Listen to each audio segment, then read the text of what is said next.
اس photo میں موجود یہ جو آدمی آپ کو نظر آ رہا ہے، اس بندے کا نام ڈینس رائڈر ہے۔ یہ شخص آپ کو دکھنے میں ایک سادہ سا اور اچھی فیملی سے تعلق رکھنے والا لگتا ہوگا، مگر رکیے ذرا دوستو، first impression is the last impression is not always right. اور یہ بات حقیقت میں ہر جگہ صحیح نہیں ہوتی، کیونکہ یہ شخص 19ویں صدی میں یعنی 1970 سے لے کر 1990 کی دہائی میں ایک خوفناک سیریل کلر تھا جو BTK کلر کے نام سے مشہور تھا۔ ڈینس اپنے شکار کو مارنے کے لیے اسی کے گھر میں بیٹھ کر اس کا انتظار کرتا، اور جب وہ شکار اپنے گھر آتے تو ان کو وہیں مار دیتا۔ دوستو، حیرانی کی بات تو یہ تھی کہ ڈینس کی فیملی کو اس کے بارے میں کچھ پتا نہیں تھا، اور جب اس کی فیملی کو یہ پتا چلا کہ یہ واقعی حقیقتاً ایک خطرناک قاتل ہے اور اس کو پکڑ لیا گیا ہے، تو پھر بھی اس کی فیملی نے ان پر یقین نہیں کیا، کیونکہ اس قاتل کا اپنی فیملی کے ساتھ برتاؤ بالکل ایک آدمی کی طرح اور نارمل تھا۔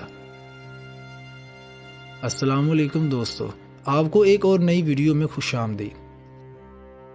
دوستو، تاریخ میں ہونے والے ٹائٹینک کے حادثے کے بارے میں تو آپ جانتے ہی ہوں گے، جس میں 19% لوگوں کی موت واقع ہو گئی تھی، لیکن شاید یہ بات آپ نہیں جانتے ہوں گے کہ ان کے ساتھ جانوروں کی بھی خوب تعداد تھی، جس میں بہت سے ڈاگز، کیٹس، کچھ مرغیاں اور کچھ چوہے بھی شامل تھے۔ اور جب ٹائٹینک رات کو آئس برگ سے ٹکرایا تھا تو اسی ٹائم ٹائٹینک میں پانی بھرنے لگا۔ پھر بعد میں جب یہ پتہ چلا تو افراتفری کا عالم مچ گیا، کیونکہ لوگوں کو بچانے کے لیے ہی انتظام کافی نہیں تھے، تو جانوروں کے بارے میں کون سوچتا۔ لیکن دوستو، اس کے باوجود ان سب جانوروں میں سے محض 3 کتوں کو ہی بچایا گیا، اور باقی کے جانور ٹائٹینک کے ساتھ سمندر میں ہی ڈوب گئے۔ دوستو، 15ویں صدی میں اینشین رومن امپائر میں خواتین پر ان کے ہسبینڈ کا اتنا کنٹرول ہوا کرتا تھا کہ آپ سوچ بھی نہیں سکتے۔ دوستو، میں بتاتا چلوں، ان کا اپنی خواتین پر اتنا اختیار ہوا کرتا تھا کہ اگر ان کی خواتین سے کوئی کسی طرح کی غلطی ہو جایا کرتی تو ان کے پاس اتنا اختیار تھا کہ وہ انہیں طلاق کے ساتھ ساتھ جان سے بھی مار سکتے تھے، کیونکہ تب وہاں قانونی طور پر یہ سب جائز تھا۔ اتنا ہی نہیں، بلکہ یہاں تک کہ اگر ان کے بچے پیدا ہو جاتے تو ان کے فادر کے پاس اتنا اختیار ہوا کرتا تھا کہ وہ اپنے بچوں کو غلامی کے لیے رکھتے یا انہیں بیچ دیتے۔ یہ سارا اختیار قانونی طور پر ان کے پاس ہوا کرتا۔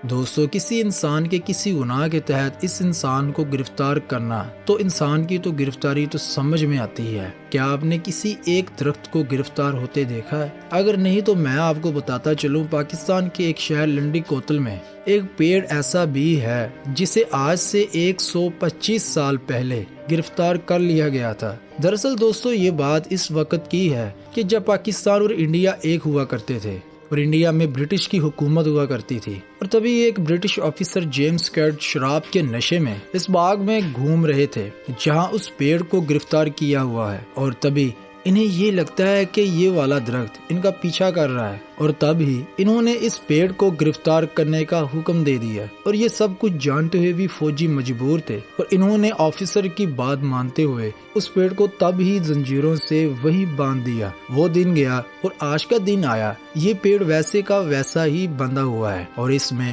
ایک تحریر بھی لکھی ہوئی ہے، آئی ایم انڈر اریسٹ۔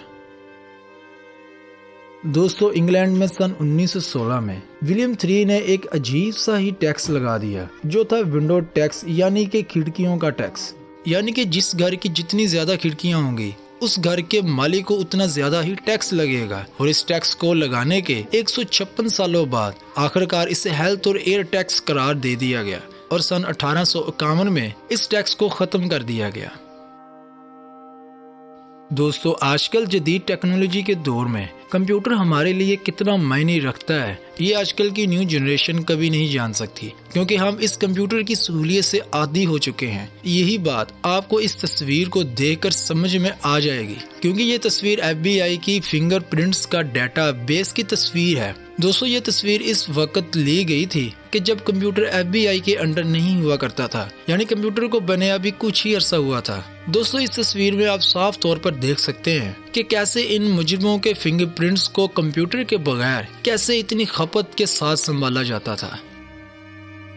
دوستو، جنوری 1897 میں پوپ فارموسس کی لاش کو ان کے مرنے کے 7 مہینے بعد ان کی قبر سے نکال کے اور انہیں اچھے طریقے سے ڈریس اپ کر کے عدالت میں لے جایا گیا۔ اس کے بعد ان پر مقدمہ درج کر دیا گیا، اور یہ بات آپ کو بہت عجیب لگے گی کہ پوپ فارموسس ڈیڈ باڈی کی طرف سے بولنے کے لیے ایک بندے کو بھی ہائر کیا گیا تھا جو ڈیڈ پوپ کی حمایت میں بولتا، لیکن آخرکار سبھی دلیلوں کے باوجود پوپ کو گناہ گار ثابت کر دیا گیا، جس کے بعد سزا کے طور پر پوپ کے ہاتھ کی انگلیوں کو کاٹ دیا گیا۔ تو دوستو یہ تھی آج کی ہماری ویڈیو۔ آپ کو یہ ویڈیو کیسی لگی ہمیں کمنٹ سیکشن میں ضرور بتائیں۔ ویڈیو پسند آئی ہو تو اس ویڈیو کو لائک کر کے اپنے دوستوں کے ساتھ بھی ضرور شیئر کریں، اور اگر آپ ہمارے اس چینل پر نئے ہیں تو ہمارے اس چینل کو سبسکرائب کر کے ساتھ موجود بیل آئیکن کو بھی دبا دیں تاکہ ہماری ہر نئی ویڈیو آپ کو بر وقت ملتی رہے۔ ملتے ہیں ہم اگلی ویڈیو میں، تب تک کے لیے اللہ حافظ۔